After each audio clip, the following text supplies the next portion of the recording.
Hello, everybody, and welcome to another exciting episode of the Michael and Patty Show. I'm Michael. And I'm Patty. And it's a beautiful day in Prince Edward Island, Canada. If you haven't been to our show before, shame on you. Go back, listen to the past 142 episodes to keep yourself up on the latest news about real estate, North America-wide, but primarily about Prince Edward Island. But basically everything on the show we discuss covers pretty well any market in the Western Hemisphere. As far as North America is concerned, it's all the same stuff. Patty and I have been educated in many different states and provinces, and we know it's all the same stuff. Pretty much. It's the same fundamentals. And there's no top secret anything. Everyone that gets into real estate thinks they're going to create this top secret, never been done before marketing program. Well, it's all been done, and we know what works. Absolutely. The only thing that hadn't been done, which is newly being done in the last year or so, is the AI twins and that marketing angle. So Twins? Yeah, you have your AI twin. I have my AI twin, but that is a new angle, a new twist. However, for the most part, everything has been pretty much the same messages. Are you talking about that creepy Patty AI lookalike person you've created? Yes. I don't have one of those. I played with it just to see how it would work. So I took some old videos that I had and I uploaded them and it analyzed it and then it produced an AI twin, but it was creepy, as is yours. It doesn't really look like you. Moving along from AI twins, we'll talk about our first subject here and what you should probably not do if you intend to leave your house and move into an apartment for whatever reason. Patty and I come across a lot of bizarre situations that are hard to explain, and this particular one is a house in the city that was basically left vacant by the owner. She decided to get an apartment in an area that was more conducive to walking, probably like a higher density downtown area opposed to living out in the country per se or the suburbs, but decided to load the house full of 20 years worth of food and have it, as a result, become completely mouse infested. It became so bad that the neighbors could watch mice traversing to and from the house next door to them, which had been abandoned for, like I said, almost 6 years. Yeah, it was like a mouse hotel. Well, it became like a mouse resort. It was so successful for the mice that the mice were telling other mice, like, what are you doing hanging around here when you can move into this house? We have the whole house to ourselves, and we have tons. There's hundreds of pounds of food that were tossed in this house, and it was so bad, there was even boxes of tomato sauce that had rusted out. I don't know how many years it takes to rust out a tomato can, but that's the extent of the food that was available to these rodents. So in turn, of course, you're going to have to pretty well gut the whole house. It also creates mold because you have no air circulation. It was a real mess. Well, and it's not just about that isolated home. I mean, the home, if it was left for so many more years, it would have needed to have been gutted pretty much, which is exactly what these new owners are having to do, is gut it pretty much back to the studs because it's been so infested.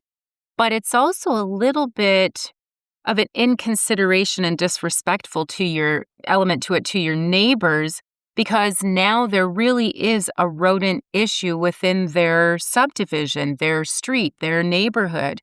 And the overflow of the rodents as they're out and about are going to end up in these adjacent homes, adjacent properties as well. So you've just created such a pain in your entire immediate neighborhood, subdivisions, home setting. Like now you've created a bigger problem for everybody. So the whole point of this is if you are going to vacate your home and you're still not in a position perhaps to deal with a lot of your contents and you're going through your transition and we understand, especially when people are downsizing, they've got 30, 40, 50 plus years, plus they've got their parents' furniture that they've been storing and they feel bad getting rid of. And the kids The grandkids, they're not interested. They don't want all this old furniture. They would rather have newer stuff. And so you really, at the very least, have to make sure that you get rid of the food within it out of respect for the home, out of respect for your neighbors. Patty, you were yelled at by one of your previous vendors or homeowners, and I found it interesting what you were being yelled at as far as the context or the subject of that. And what I said to Patty is I've thought for years that when you initially sit down with people and discuss the one thing I really don't want to discuss, price, which a lot of times turns into an argument or almost like they're justifying their overpriced position. In most cases, homeowners think their house is worth more. Getting them to sign a form that says, we're putting your house on the market, you're completely out to lunch on price, and here's the factual information that backs what this house is worth on the market, but get them to sign a form as a disclaimer. Because what happened to Patty, and she'll explain more, is the homeowners weren't very happy after they put their house on for some completely unrealistic number according to the market, not according to Patty. And of course, it was her fault that it didn't sell. Of course, the homeowners came up with all kinds of ridiculous things that she should be doing to market the overpriced house. And that didn't work. Of course, it would be used as a pacifier. And this is one of the reasons it's nice, in my opinion, just to be a professional, which is what they do in commercial real estate all the time. Just get a commercial or a residential appraisal, depending on what you're selling. If you're selling a house, get an appraisal. Get 3 appraisals. For the cost of 3 appraisals done by an independent third party, you've got an accurate idea of market value, and $1,000 or $1,500 to get 3 appraisals is nothing considering you're dealing with something that's worth hundreds of thousands of dollars. And in some cases I've seen, and you know because you've bought these properties and so have I, where an agent will give them a price and it's $50,000, $100,000, $200,000 low. If they would have even spent the $500 to get one appraisal done, they would have a better idea from a third party what it was worth. But tell us about you getting yelled at and what the pretense was here, because this is just some of the things we deal with on a daily basis and could probably write a book. Yeah, the frustration for the sellers, and for me, I do up, it's an email, I now have a report that I send off that, again, like you have stated, is the market's pricing. I put in the criteria that represents not too tight because I won't get any comparables, but I enter in criteria into our MLS database to see similar structured, similar land. If it's only 2 bedrooms, then I'm obviously not going to be comparing it with 3+ bedrooms. So you put in your criteria, and depending on how many results you get, you may be fine if it's in an area that there's a turnover of properties or similar properties selling. You may be only having to go back. Right now it's July 2026. You may only have to go back to January 1st, 2026. If it's a more rural property or a niche kind of product, you might have to go back a year. You might have to go back to, say, in this instance, say January 2025. You might have to go back 2 years in order to get enough data comparables to really start to pull from. And that was basically this particular type of product and property. So I have a few formulas that I use to determine, give me an idea of where this property should fall, but that's one of the methods that are used. And I do send off an email or a report, and it's not my number, it's not my opinion. I'd love to get you hundreds of thousands more than what the market says. But the reality at the end of the day, I have to be a professional and do what I have been asked. And that is, tell me what is fair market value, not what is your wish list market value or what I, as an agent, want to come in and buy your listing for, because it doesn't do me any good to buy a listing, to pay for a sign, pay for the marketing material, put in the time, have staff working on that, creating the listing profile and everything on it. All that costs money. So it doesn't serve me to take an overpriced listing, sit with it, and then have the seller's upset and cancel the listing or let it expire and then go hire someone else because I'm out those thousands of dollars. So it's in my best interest as a real estate professional. And if there is a real estate professional listening to this, it's obviously something that you want to keep in mind because it's not going to serve you well taking on a listing that's way overpriced or at an inflated price. If you've done and you know how to, there are courses out there on how to do a comparative market analysis on pricing intelligence. There are programs. If anyone listening to this who is a real estate professional would like to know, just send me a message, email me. I can send you instructors across Canada that I'm aware of that would be able to assist you with learning how to do this. However, back to the story, I did everything I was supposed to do. I sent it off in an email. In fact, it was said that they never received the email, only for me to just re-forward the original email that they were sent, and where the price evaluation came in. And they still disputed. They were very upset with me. They told me I didn't act as a professional. I didn't take more control of the listing and the situation. I allowed them to make a bad decision, which cost them an extra year on the market, which could cost them more money, they felt, in their opinion.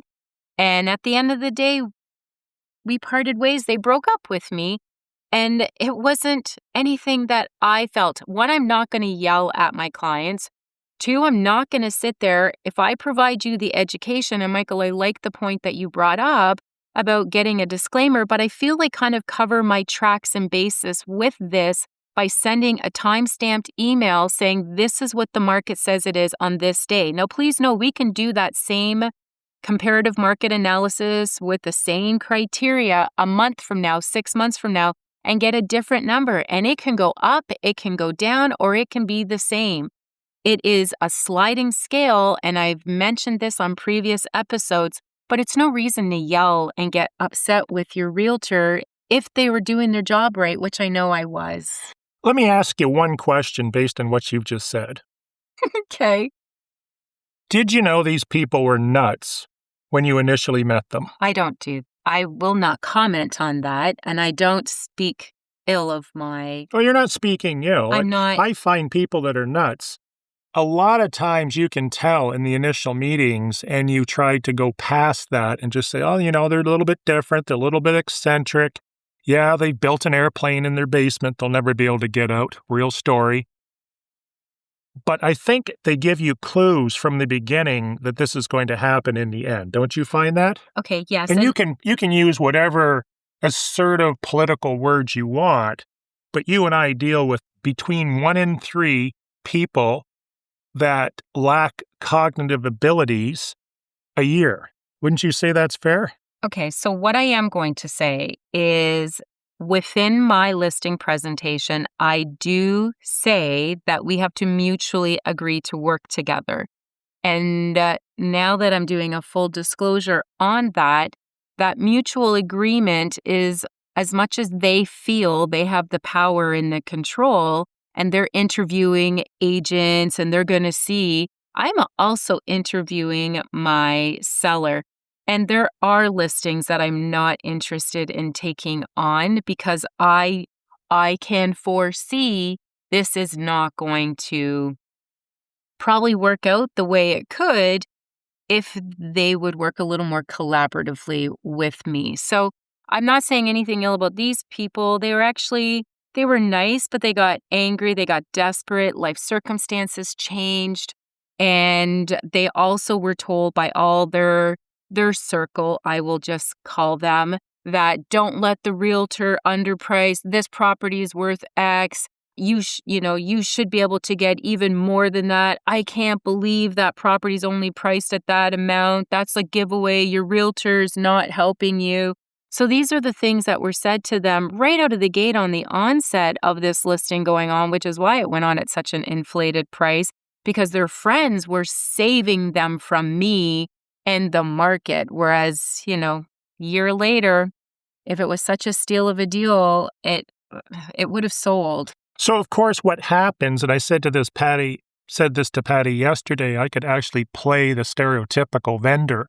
And in this case, what you hear is, oh, you need to do open houses. You need to do agent open houses. The other agents don't know it's available. Oh, what are you doing to market the property? Where's this property being marketed? Are you marketing it to people that are going to buy the property? Like this kind of nonsense. Yeah, how are you marketing it to the States? Yeah, Like how are you marketing to the States? Do you advertise in the Dubai Times?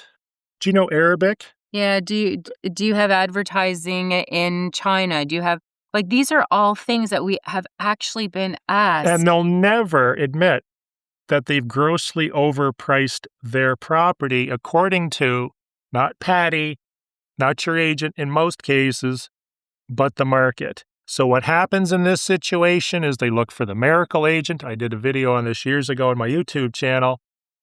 And eventually they'll come to a realization or they'll get beat down in price so it meets market and then it sells. And of course, then that agent's going to take credit for selling the house, even though he or she didn't. It could have been another agent 93% of the time or 87% of the time statistically.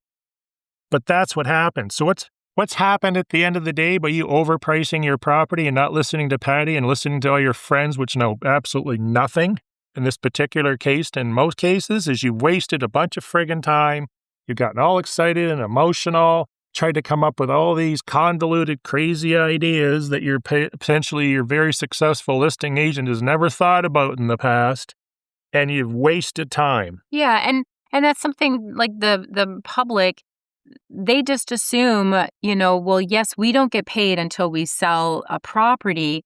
But if you're an agent and you've taken on a few of these listings and you're taking your marketing seriously like I do, and I spend thousands of dollars on the onset to get this property up and running and showcasing in its best light, and then you end up breaking up like this, well, it can cost you thousands and thousands and thousands of dollars every year just to try to work to make some money. And it goes both ways. I mean, people just think real estate agents have money falling out of their pocket, they're overpaid, but they don't realize everything that is involved in some of these situations that we go through, which is also very taxing on our family, taxing on our own mental health sometimes, where, I know agents that just say it's not worth it. I cannot believe how stressful it is and the nonsense sometimes you have to put up with. So this particular situation, I wish them nothing but the best, but I do know as a professional what my original email had said based on what the market data had shown. Patty, is that envelope you just dropped there filled with $1,000 bills? No. Do you remember $1,000 bills? No, I don't. I don't think I've had the privilege of having just $1,000 bills in my wallet. They discontinued them, but they're very cool in Canada. And you can't get them anymore, but they're very cool. Wish I would have held on to at least one of them. So that's basically the scenario why Patty got yelled at because the homeowners chose to listen to their friends because they were all experts, of course. And Patty wasn't, even though she's done hundreds, if not thousands, of transactions. Next, and I thought this was kind of a good idea. Owners had a showing. Let's just say they've had several showings, hypothetically. And they were wondering, what happened to those buyers? Why didn't they buy my house? Don't you think it'd be an interesting study to follow each and every buyer through the process for each listing to see what's really happening in reality? In this particular case, I found it interesting because the vendors thought that their property was grossly overpriced and these buyers bought something else because the number's too big because his wife put the number on it, sort of the same scenario we were just talking about. They are over market. So just for something to do, I actually called that agent and I said, where are these people? Well, where they are is they wanted to spend some money, and they discovered after seeing 5 or 6 homes that they needed to double their budget to get where they needed to be as far as a home that was acceptable to them. So the moral of the story is it wasn't because the house was under or overpriced. It was because the buyer was looking for something much more substantive, and it was going to cost them twice as much. But it was interesting to follow along. And then I, of course, quizzed the second and third agent too to see where they're at. But wouldn't it be interesting to know the history of each and every buyer that looks at each and every house? Yeah, it would be to understand. I mean, I guess we know this, Michael. In the past, we had a set of clients who said they wanted a bed and breakfast, and that was all they wanted, but they had a certain budget, and this couple bought a waterfront cottage for themselves. So I don't know how much research or what kind of data you're looking to collect or find out from this, because a lot of people will set out on one path and say, this is what they want, only discover throughout their journey that something else completely different is actually a better fit or what they've come to the conclusion they need. It could just be as easy as this property, we wanted to keep our budget at X, and we realize that we need to go up to Y in order to get something more substantive that maybe we feel a little better in. That happens, absolutely. But a lot of times I find they go in a totally different direction. Well, as we've said in the past, at the end of the day, unless there's something catastrophically wrong with the property, like it smells like a giant bucket of vomit, we've had those before. Yes, we have. In our own neighborhood, you're typically not going to get anything valuable back from the buyer as far as feedback. It's going to be either I like it or I don't. Maybe I need to go up in price to find what I'm looking for, or it doesn't exist. But in this case, it was just interesting to see that the perception of the vendor, it was overpriced, but the perception from the purchaser is we need to spend twice as much. Yeah, absolutely. And I don't know how much. I do have the odd agent every year reach out to me when I represent a buyer client and say, my seller asked me to follow up with you. Could you share with me, did your buyers end up buying something? My clients are looking to do a price reduction. They wanted me to let you know. Are they still looking? Only to end up most times saying, yes, they did find something. And yes, this is the property that they picked. So now the sellers of this property can torture themselves and compare their property to that property. And, why did they pick that one? I think our property is better because of this. Or is that what they picked? Well, why are they even looking at ours? That's a different price point, and only irritate and agitate themselves. Do you hear the Peanuts theme in your head when you're listening to this conversation? No, I don't, but... Because I've heard it too. Oh, our property has more acreage. Oh, our door is blue and theirs is green and our roof is steel and theirs is asphalt and we've got a double car garage. And they only have a single. It's like, blah, blah, blah, blah, blah. They bought what they liked, whether it's the view of the field behind them or it's across the street from a park or they have a fire hydrant in their front lawn. The buyer's going to buy what the buyers want to buy. I just feel it's torturous I like the idea of saying, because it doesn't matter what they bought in the sense that I want to compare mine to what they picked.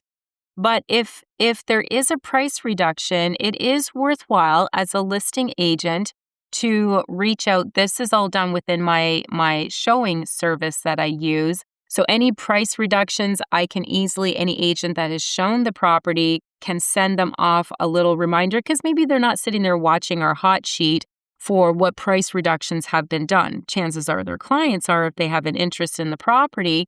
But the clients may have also just kind of taken a little break. And if the agent has a buyer's agreement with their buyer client, they still have a responsibility to keep an eye on the market for them. So I feel by sending a courtesy email saying, hey, this property just had a price reduction done on it, just in case your buyers are still looking, is the way to do the business.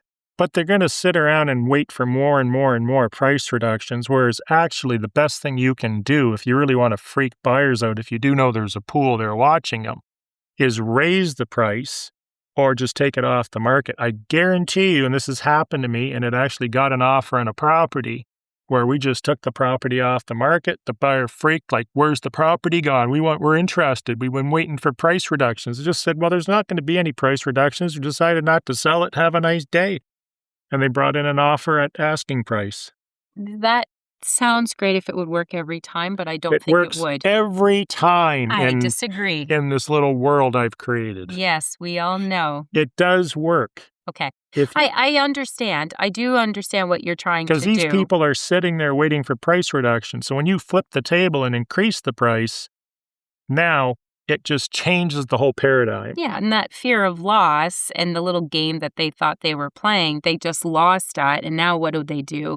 They have to change their strategy. So it does work if you do have a really serious motivated, but I wouldn't be encouraging sellers to take that as a strategy to try to sell their property, because you're going to add or accumulate more days on market, which is what we're trying to avoid. I sent Patty a link to a property that's for sale in Beverly Hills for $400 million. It's a mere 70,000 square feet plus a guest house, or maybe more than one guest house. 50 bathrooms, 49 bedrooms. Do you think the agents get together in that market and say, that house for $400 million, they're out of their mind, it's not worth more than $200 million?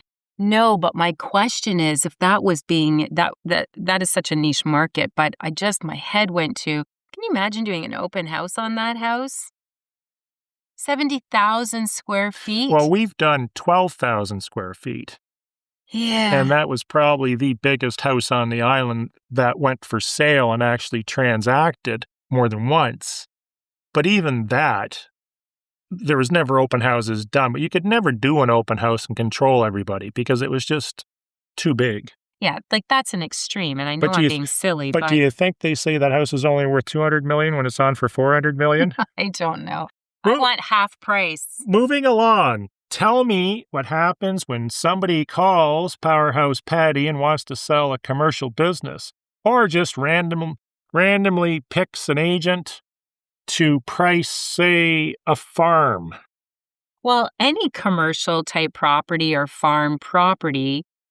Now, as a licensed real estate professional here in Canada, unless you have, your commercial appraisal accreditation and that, we are not, as part of our program, our ethics code, but also our Canadian Real Estate Association, the training and that's on there is for real estate, but real estate as it pertains to, rec and land and residential. It is not getting into commercial businesses and calculating out, understanding net multiples and caps, like soil types with farms. Farms are different they're commercial, but they're a very niche specialty. And a very niche specialty number of realtors would only be able to handle this. So, and I would say, again, you'd have to have additional accreditation or training behind you. Our basic license doesn't cover us for that. By our code of ethics, we are only allowed to work in a market that we have the training and the knowledge and experience in. So to just randomly call people up, and it's not to say, well, I'm just doing a quick, I'm not knowledgeable and I don't understand businesses and all of that. I stay in my lane. And if you are a seller who has a commercial business, has agricultural farms, land and whole setups with, animal stock and buildings and everything that a farm or a business has, you really should be getting a commercial appraisal done on that property and not expect the realtor, because really at the end of the day, what you're looking for is a commercial appraisal, but without having to pay for it and play a guessing game. And I don't want to be the one having to put in endless hours playing the guessing game only to not guess a good number. And now I've done a complete disservice. I haven't fulfilled my ethical responsibility by advising you to go ahead, get a commercial appraisal. Yes, they cost a little bit of money, but at the end of the day, when you're a commercial business, if your business is worth money, to just and we know of a building, Michael, that was a commercial building that a residential realtor came in. They priced it. They probably underpriced this property. The sellers were happy with the number that their realtor gave them, and somebody else capitalized on this and was able to pick up this commercial building at a residential price because that was basically the evaluation that was given was from residential data. So penny wise and pound foolish. The challenge as real estate agents we find is if you tell somebody to get what's referred to as an AACI appraisal, they don't want to spend the money, yet they'll lose $200,000 or $300,000 on the sale potentially. In the case that Patty illustrated, that actually someone that has real estate knowledge bought. Get a commercial appraisal. As far as farms are concerned, get a commercial appraisal, but by somebody that knows something about farms, not someone that's appraising office buildings. Yeah, and you had a call, Michael, that you had shared with me a couple weeks ago where this particular individual had called you up and asked you to do a whole bunch of research on commercial properties. And I remember as you were sharing the story with me, you laughed and you said to this client that, so what you're asking me to do is work for nothing, do a bunch of research that you should be getting an accountant or a lawyer to do, to which that person's response was just laughter at the other end of the phone and said, well, yeah, pretty much. And you said, I'm not interested in working for nothing. So can get you in touch with a good lawyer and accountant. A business savvy person knows what they're doing. They're trying to get something for nothing. Don't buy into it and just see dollar signs. If you're a real estate professional listening to it, thinking, well, oh my gosh, I've got this seller and they have this business and cha-ching, cha-ching, cha-ching. I'm going to come in and I'm going to see what's on the MLS and provide them, you can send them off. Here's businesses that are similar if you can find that. But to say, I'm not a commercial appraiser, so you really do need to get an appraisal done. The other nice thing, just as a footnote to this subject, is residential appraisals typically can't be sold. And that's sort of real estate lingo. Basically means you can't take that appraisal to the bank and the bank is going to say, oh, great, thanks for the appraisal. We'll finance 20-25% of the value of that appraisal. But you can do that with commercial appraisals. So if you do have an AACI appraisal done and it says your property is worth $1 million, you can take that appraisal, offer it with the listing. They can take that to the bank. And in many cases, the bank will accept that and not tender out another 1 to 3 appraisals to give value to that property. When I say between 1 and 3, because I have seen, I don't know about you, up to 3 appraisals being done by lenders on one property, particularly when the market was a little shaky and the banks were a little jittery, more jittery than usual. I've seen 2. I haven't seen 3. I did 3. It was like an appraisal open house. Wow. And I've seen appraisals being done, one at time of satisfying the condition, but for whatever reason, something has made the lender a little bit apprehensive. Jittery. Yeah, jittery, That's sure. the official That's banking term. Okay. And only to order another one within the week of closing, which panics everybody. So they do have a little disclaimer within their approval that they do reserve the right, and they will review that file all the way up. So if you're a seller or a listing agent that thinks you're going to overprice and we just dodged that. We got these guys, look at how much of a buffer we made. Please know that lender, if this is not a cash buyer, does reserve the right to order a second or a third appraisal done on that property before they give and part with their cash. Let's talk about home insulation in the government. Regardless of where you live, state or province, Canada or the U.S., governments do have programs for home improvements. May it be installing a heat pump and insulating your basement, putting new windows in, whatever the case may be.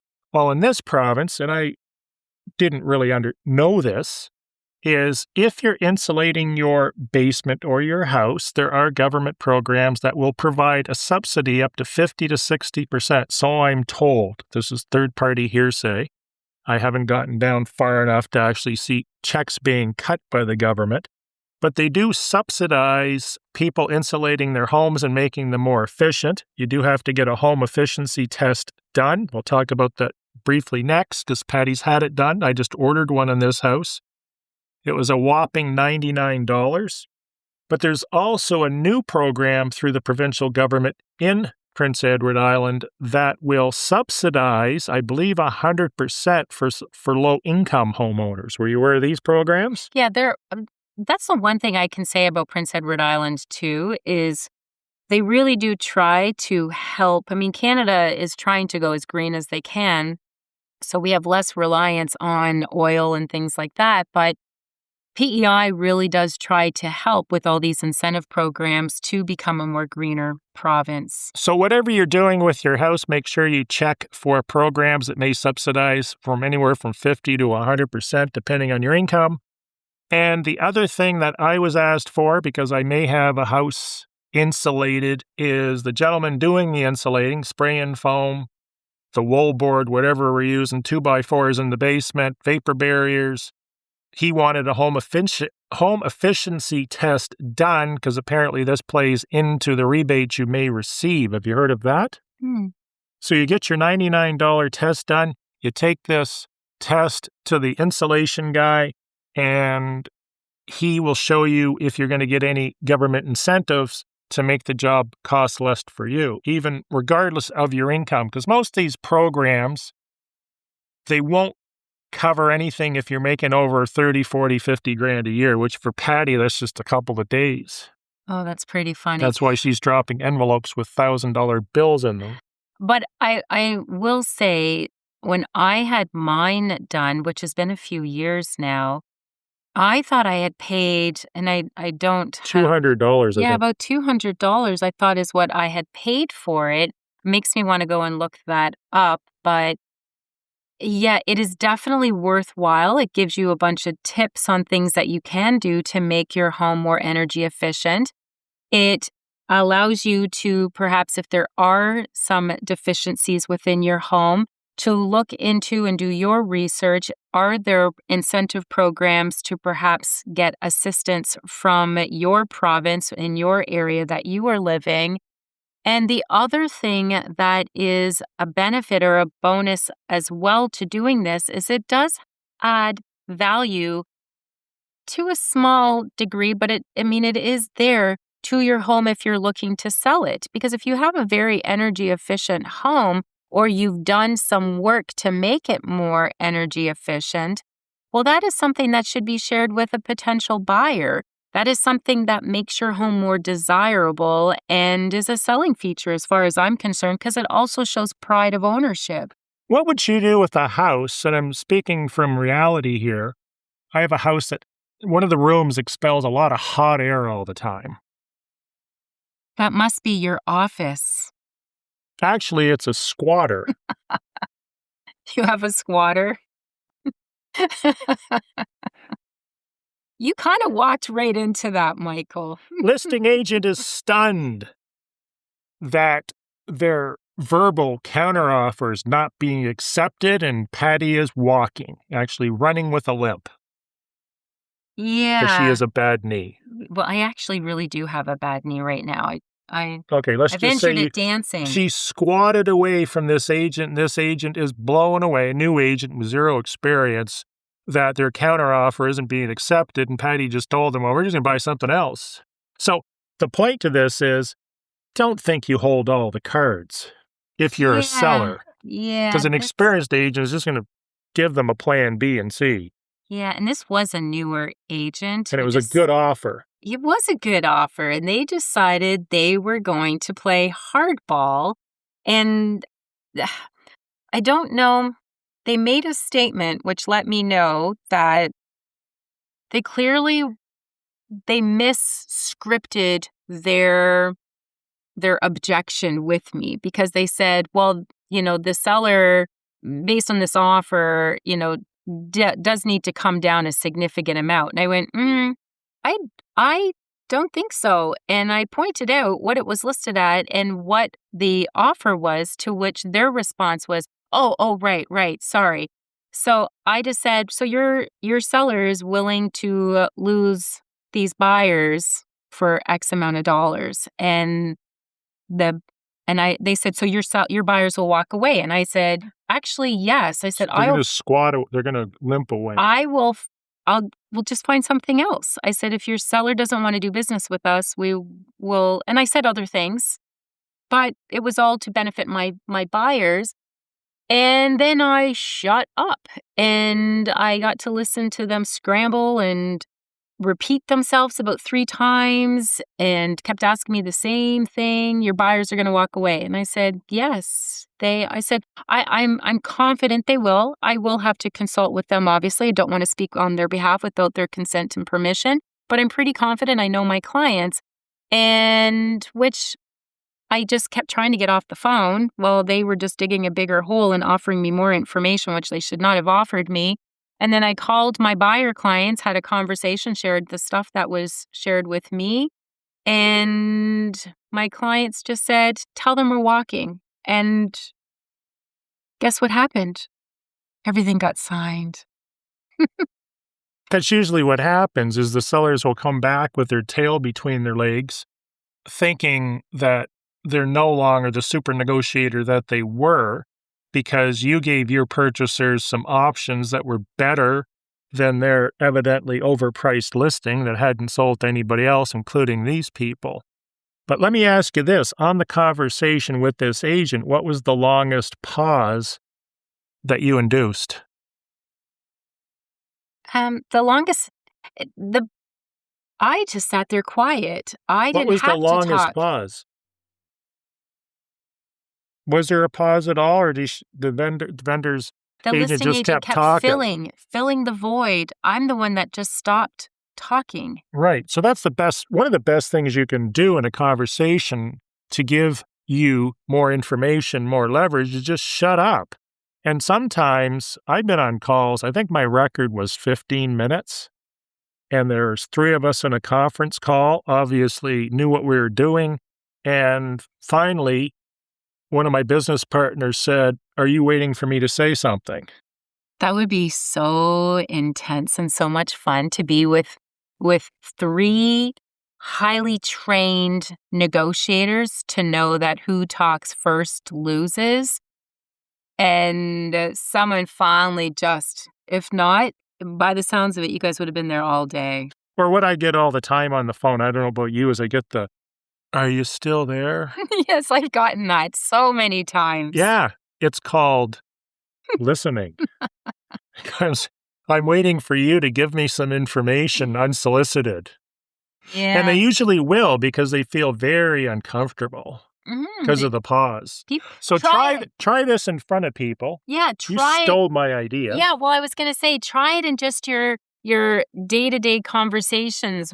Go out for supper, just practice the pause and see how long, because you're going to start spinning in your own skin and feeling the need to fill the void, and try your best as therapy just to bite your tongue and go, no, I'm going to sit this out and just wait. And the other person will typically, unless you are the one that give in, will end up filling the void. But it's a great tool. Couple of the other little tips I'll share is, if you're listening to someone with a bunch of babble-blabble, just a bunch of pointless nonsense, if you want to make them feel good, like they're being listened to, just say, "I understand." Okay. You know where I got that from? Yes, I do. Where? 2.5 Men. Yeah. Charlie It makes Sheen. people feel good. Yeah. So if you ever hear Michael say to you, "I understand," he's just filling the void and wanting you to stop talking. So. And the other thing that I learned from a friend of mine that's a professional real estate agent or a real estate investor in Florida is, whenever his tenants would ask him to get stuff done, which inevitably happens when you own multiple rental properties, what did he teach us? What do you tell them? I don't know. It's on the list. Oh, the list. Yes, I know. I use that. I do use that. But there's no list, is there? And He doesn't have a list. I'm not but he's- disclosing that but because he's- I still have a list actively going. So, But he doesn't have a list. He tells people it's on a list. They're happy. They That's smile. pretty They go funny. away. But he says to me one day jokingly, he says, Michael, there's no list. Okay, let's just get into one fun fact about PEI. Let's get into, we talked about lupins, which are these beautiful purpley flowers you see all over the island. There's various ideas how they came to the island, how they're not indigenous to the island, if that's the proper word I'm using. No, Tell they're us not about native. where lupins come from. And you see these in PEI in the ditches, in the fields. Oh, you're funny. So lupins are not original or native to like an island wildflower. The short story, which we'll just quick and get into so that, because we do appreciate you listening to us, they likely came to PEI in the early 1900s as a garden ornamental kind of flower, probably a form of like a large-leaved lupin, a big leaf lupin. They've got like a Lupinus polyphyllus, a species native to Western North America. From gardens, cemeteries, and roadside planting, they gradually escaped and spread into ditches, roadsides, fields, and disturbed areas. One PEI nature writer notes that botanist David, and I don't know if I'm pronouncing this right, name correctly, but Erskine? Botanist David Erskine found lupins in the early 1950s only locally, including cemeteries and roadsides from Hunter River east, and that there were still much less common across the island in the late 1970s. So if you think the red soils and the beaches are pretty in PEI, you need to see the lupins. Patty, let's wrap it up. No, you just... We've wrapped it up. I understand. So there's a road on PEI outside, like in the Summerside area, and it's called Blue Shank Road. And where that name came from was the shanks of a horse when they were done taking this trail to go from Summerside towards the highway Kensington. Well, it wasn't exactly Kensington because it's past Kensington where Blue Shank Road connects to the Highway 2 All-Weather Highway. But the shanks of the horse's legs would turn blue by the time they were done walking through, which were a result of the lupins. So that was the origin that has been shared with me, whether it's truthful or not, but that's where the road, Blue Shank Road, got named from. Thanks. We understand. Thanks again for listening to another episode of the Michael and Patty Show, otherwise known as MAPS, PEI's podcast that helps guide and navigate you through the buying and selling and a little bit of Prince Edward Island. If you're looking for an extension of this, we do have a Facebook group called Moving to Prince Edward Island from the Michael and Patty podcast, where it's filled with a little snapshot of each of these episodes so you can kind of cherry pick which one is most relevant to you or know which one to go back and re-listen to. Also, it has some Fun Fact Fridays that we've just started because the Facebook group is almost at 1 year being ran, and by the time this episode's released, it's probably going to be just past the 1 year mark. We have Toolbox Tuesday, and the featured Toolbox Tuesday that I'm going to share today is all about a topic that we talked about today here, which is insulation, the types of insulation and what to look for. So thanks again for listening and have a great day. We really need to focus on getting this episode under 35 minutes. Yes, you talk too much. Have a great day. Thanks for listening. Bye for now.